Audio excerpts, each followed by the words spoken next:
you three doing? The boy's name was Eli. He was 14 years old, thin as a shadow, with cracked lips and hands rough from sleeping on cold streets. He had not eaten since the day before. He spent most nights behind the hospital dumpsters because the walls blocked the wind. Sometimes nurses gave him bread. Sometimes they chased him away. That day the rain was heavy. Eli stood near the hospital doors, soaking wet, shaking. He wasn't begging. He never did. He just watched people go in and out, warm and clean, holding things he had never owned. Inside one bright room, doctors stood in silence. A baby lay on a hospital bed. Noah Hargreave, 8 months old. Tubes everywhere. Machines breathing for him. His chest barely moved. The lead doctor looked at the monitor for a long time. Then he slowly removed his gloves. "I'm sorry," he said softly. Time of death. The sound of crying filled the room. Noah's father, a billionaire known all over the world, fell to his knees. His expensive suit meant nothing now. He had already buried his wife months earlier. She had died after childbirth, and now the last piece of her was slipping away from him. His hands trembled as he pressed his face to the floor, unable to breathe. One nurse reached to turn off the machines. That was when Eli stepped inside. No one noticed him at first, but Eli noticed something everyone else missed. The baby's mouth twitched. Eli's heart slammed hard in his chest. "He's not gone," Eli said.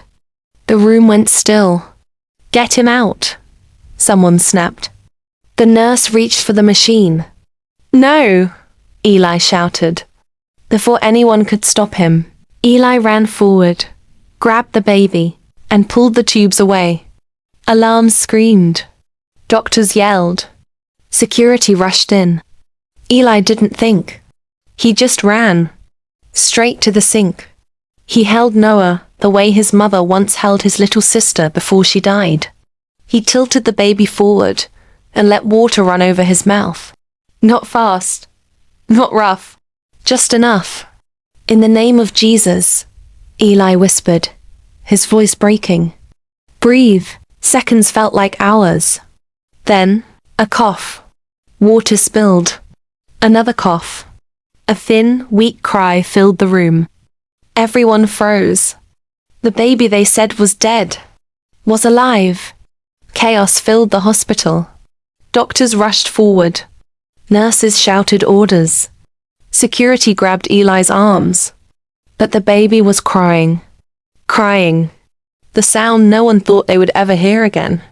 "Wait," the lead doctor said slowly. They checked the monitors. Oxygen levels were rising. Heartbeat steady. Weak but real. Impossible. They took Noah back to the bed. Machines restarted. Tubes replaced. But this time, Noah fought them. His tiny fingers moved. Eli stood shaking in the corner, arms wrapped around himself. His clothes dripped water onto the floor. No one knew what to do with him. Daniel Hargreave walked toward the boy. Up close, Eli looked even younger. Dirt under his nails. Old scars on his arms. Fear in his eyes. "You saved my son," Daniel said, voice breaking. "I just didn't want him to die," Eli whispered. Doctors pulled Daniel aside. They spoke in quiet voices. What the boy did shouldn't work. There's no medical explanation. But the child responded. They ran scans again. Noah's brain activity had changed. Not healed, but waking. The doctors had no words.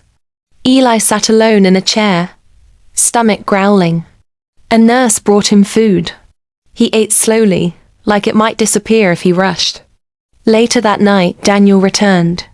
"Where is your family?" he asked gently. Eli looked down. "My mom died. My sister too," he said. "I ran away after." Daniel swallowed hard. "You can't go back outside tonight," he said. "Please, stay." For the first time in years, Eli slept in a clean bed. The news spread fast. Doctors called Noah a miracle. He may never walk. He may never talk. But he's alive. And Eli stayed. Every day, Eli sat by Noah's bed. He talked to him. Sang soft songs his mother once sang. Told him about the stars and how the night sky looked when you had nowhere to sleep. Noah responded. A finger curl. An eye-opening. A soft sound. Doctors watched in silence. One nurse whispered, "He responds more to the boy than to us." Daniel watched too.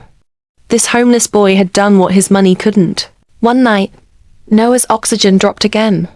Doctors rushed in. Eli stood frozen.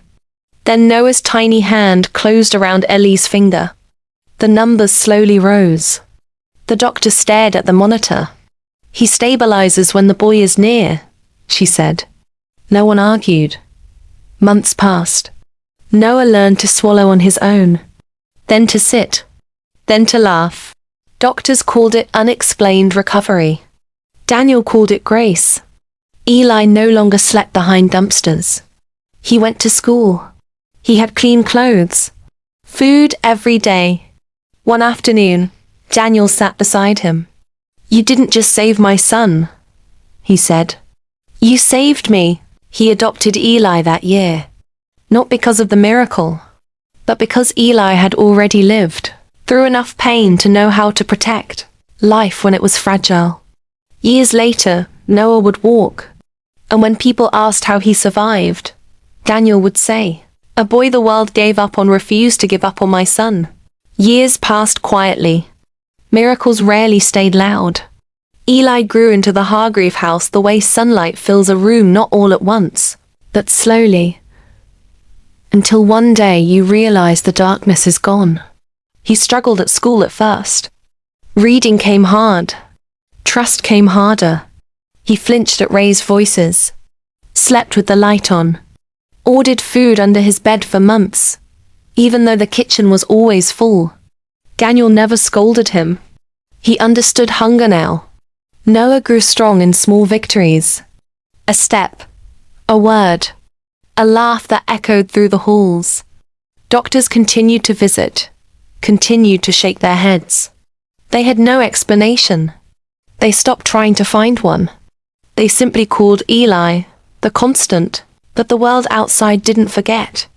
Journalists wanted interviews. Churches called Eli a sign. Some doctors questioned the story. Others resented it. Online debates raged: science versus faith. Chance versus divine intervention. Daniel shielded Eli from it all. "You don't owe the world your pain," he told him. "But pain has a way of resurfacing." When Eli turned 17, he froze one afternoon at a crosswalk. Rain fell suddenly, heavy and cold. The smell of wet concrete dragged him back to dumpsters, to hunger, to shaking hands. His breath hitched. His vision blurred. Noah, now 6, noticed first. "Eli," he said softly, reaching for his hand. Eli dropped to his knees. It was Noah who knelt with him. Noah who pressed his forehead to Eli's. Noah who whispered words he had once been whispered himself. "Breathe," Noah said. "Please breathe." And Eli did. That night, Eli finally told Daniel everything he had never said: the guilt of surviving, the fear of being sent away, the weight of being called a miracle when he still felt broken. Daniel listened. Then he said something Eli would never forget. "You didn't save Noah because you were special," Daniel said. "You saved him because you knew what it meant to be invisible. You acted when others had already decided the story was over." Years later, Eli became a pediatric nurse. Not famous. Not celebrated. He worked night shifts. Sat with frightened parents. Talked to children who couldn't sleep. Held hands during moments when machines were louder than hope. Sometimes, when doctors turned away too quickly, Eli stayed. And sometimes, a child breathed again. When Noah grew up, he asked Eli once, "Do you think I'd still be here if you hadn't walked into that room?" Eli smiled gently. I think, he said, that love walked in with me. And somewhere, quietly, without headlines or cameras, the world healed just a little more.